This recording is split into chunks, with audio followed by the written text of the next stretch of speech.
Washington Journal continues. Alan St. Pierre is with the National Organization for the Reform of Marijuana Laws. He is their executive director and is here to talk to us about Proposition 19 in California, which, if approved, would allow adults over the age of 21 to possess up to an ounce of cannabis. Why should the voters in California vote for this? They will likely vote in the majority for this because after 74 years, marijuana prohibition is an abject failure. We've had 20 million arrests since 1965. We'll have 850,000 arrests this year. 90% of them will be for possession only. In my lifetime, I'm 45 years old, the government stated at my birth we should reduce tobacco smoking. And without taking the beautiful Constitution and bending it into a pretzel, we've reduced smoking by about 50%. We didn't arrest people, we didn't drug test, we didn't racially profile, we didn't take away student loans. We did all of these important things without using the criminal justice system to achieve them. So if government's stated goal, which I think is supposed to be the base of our discussion, is that people aren't supposed to use marijuana, with tobacco, a drug that kills 400,000 people a year, is highly addictive, unlike marijuana, government has achieved that goal to a large degree. So for that analytical reason alone, let alone as a stakeholder, someone like myself, I don't think I'm a criminal if I use marijuana in the privacy of my home. Joining us from New York is Asa Hutchinson, former administrator of the U.S. Drug Enforcement Agency, also known as the DEA. He served in that position from 2001 to 2003. Sir, why should the voters in California vote against Proposition 19? Well, I would certainly think it's important that we reduce the use of illegal drugs such as marijuana, and history teaches us that if you legalize it, use will go up. And I think that's a great concern to anybody who's involved in public policy, but also as a parent and a community leader. I think, let me put this in context, what drove me to be on here today was the fact that all former administrators of the DEA, 9 of them, joined together, and they've served in both Republican and Democrat administrations, asking the Attorney General to say very clearly that he would oppose, and the administration opposes, Proposition 19 in California, which would legalize small amounts of marijuana. One of the principal reasons is that it would take our country in the wrong direction, and it would be in violation of federal law. So the people of California need to know, even though that they might take a step to legalize, it's all still a violation of federal law and still would be a criminal offense. So the objective might be to raise tax monies, but I don't think it'll be successful in that arena because it would still be a violation of federal law. Mr. Hutchinson, you've laid out a lot that we're going to try and discuss in the next 40 minutes, but the first thing I want to touch on, and Mr. St. Pierre has touched on this as well as other folks, about the parallels, they say, between the use of marijuana and the use of alcohol, and how in the 20s and 30s that the prohibition against alcohol didn't work, and that the prohibition against marijuana use in this country is similar to that and is not working as well. Your thoughts? Well, let's put it in historical perspective. We had the height of the drug problems in our country in the 70s and the early 80s when we engaged as a nation to really go after the huge trafficking of cocaine particularly, but also marijuana and other drugs into the United States. Since we engaged as a nation, since the late 70s and early 80s, overall drug use has declined 50% in the United States. Let me restate that. Overall drug use has declined 50%. If that was engaged or put the criteria to any other social problem, it would be considered a huge success. And so I think the idea that there has not been success in reducing a harmful drug in our country and its use because we've engaged in both education, rehabilitation, and enforcement, I think is misleading. Clearly we have had success, and we would give up on that success if we decriminalized it or legalized one of those harmful substances, which is marijuana. Mr. St. Pierre, your response to Mr. Hutchinson. Well, to the success that Mr. Hutchinson claims we enjoyed regarding reducing the amount of people who use marijuana or other drugs, Did we achieve that? All we really achieved were people in surveys from the government. When there are two data sets, the government asked children if they use marijuana, and they asked people, like, as happened to me here in D.C. about 4 years ago in my own home, in my own living room, asked me about, ironically, whether or not I use marijuana in a government survey, the house-to-house survey. That's the way that we measure whether or not we're winning or losing. This is a very poor way to measure this. We would look at things like arrests. Those have never diminished. The people in jail, government expenses, the amount of marijuana that's interdicted in the United States, the amount of marijuana that's grown domestically. So I think Mr. Hutchinson would acknowledge all of those have actually gone up over the years. The only thing he's citing is the willingness of people to acknowledge on surveys, from the government no less, about this. So I just don't think that's a criteria one would use to measure success. We've got some points regarding Proposition 19 in California, which is on the ballot for November. These come from yeson19.com. The first says it allows, Proposition 19 allows adults over 21 to possess up to an ounce of cannabis. State and local governments can choose to levy sales tax, increase penalties for selling to minors, maintaining criminal penalties for driving under the influence, bans marijuana smoking in public school grounds or in the presence of minors, and protects medicinal cannabis patients' rights. We're going to get to all of those in just a few seconds. We want to let you know, if you want to get involved in the conversation, the number is 202-737-0001 for Republicans, Democrats 202-737-0002, and Independents 202-628-0205. You can also send us emails and Twitter. Our first call comes on our Republican line. Ben out of Pennsylvania, DuPont, Pennsylvania. Go ahead. Yes, I'm calling just because I have a generalized comment to Mr. St. Pierre. I mean, my area here in Pennsylvania has become absolutely inundated with drug use. I mean, and it doesn't start off, it's just marijuana. I mean, nobody wakes up one morning and says, I'm going to do heroin or I'm going to do cocaine. It starts off with an entry-level drug such as marijuana. I know this from personal experience. I've been there.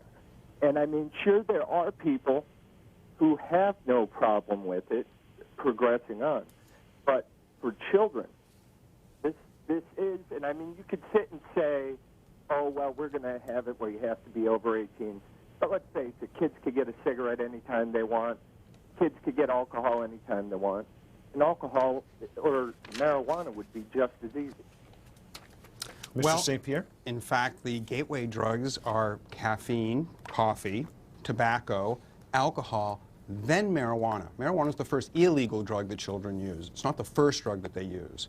So it's not a gateway drug in any respect of the word. And thankfully it's not. We'd have tens of millions of heroin and cocaine abusers in this country if marijuana was a gateway drug. And secondly, that according to government surveys, the ones I just mentioned a moment ago, for the last 15 years, children acknowledge they have more access to uncontrolled, untaxed marijuana than they do controlled products like alcohol, tobacco, and pharmaceutical products. Our next call comes from Vonnie in Greenville, South Carolina, on our line for Independence. Go ahead. Yes, good morning, and thank you so much for C-SPAN. I would like to direct my question to the former DEA agent. How many people, normal working people, are made into criminals every day in this country because they smoke marijuana, not just for their high. I have a husband that suffers from cancer right now. I have a son that suffers from an eye disease. And you know what is amazing? Marijuana, not the pill form, but the smoking and the so-called high is what contributes to their relief. I would like to know how much money the pharmaceutical companies and the alcohol companies have contributed to this country. Asa Hutchinson, former administrator of the DEA.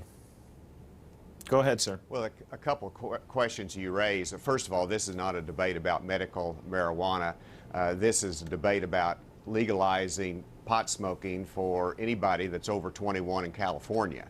And you raised the question, and Alan's mentioned it as well, that how many people have been arrested for marijuana use or marijuana trafficking. And I think you have to separate those two. Sure, there's been thousands of arrests in America for marijuana possession. Many times it simply amounts to a citation. You appear in court and you pay a small fine. So it's not something that in and of itself destroys a young person's life forever because you've had a marijuana arrest.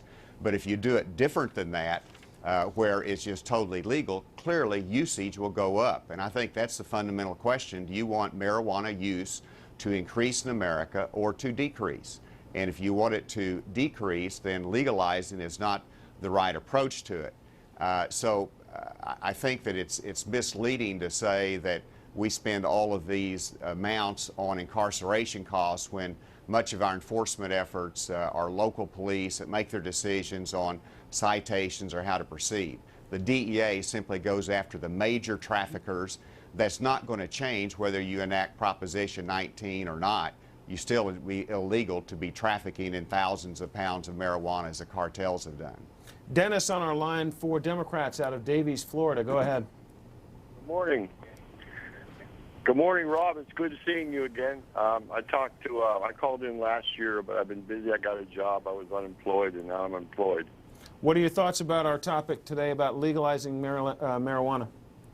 Okay, I have a question for the administrator, and it's a question and a comment, if you allow me. I think we need to turn this debate on to where it should be on the economic issue. Also, the comment was made earlier that the usage of tobacco was reduced by the government because it was legalized.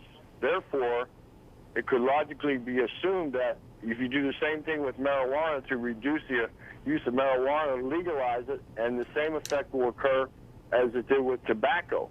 Dennis, I don't recall any point in our history where the use of tobacco has been illegal.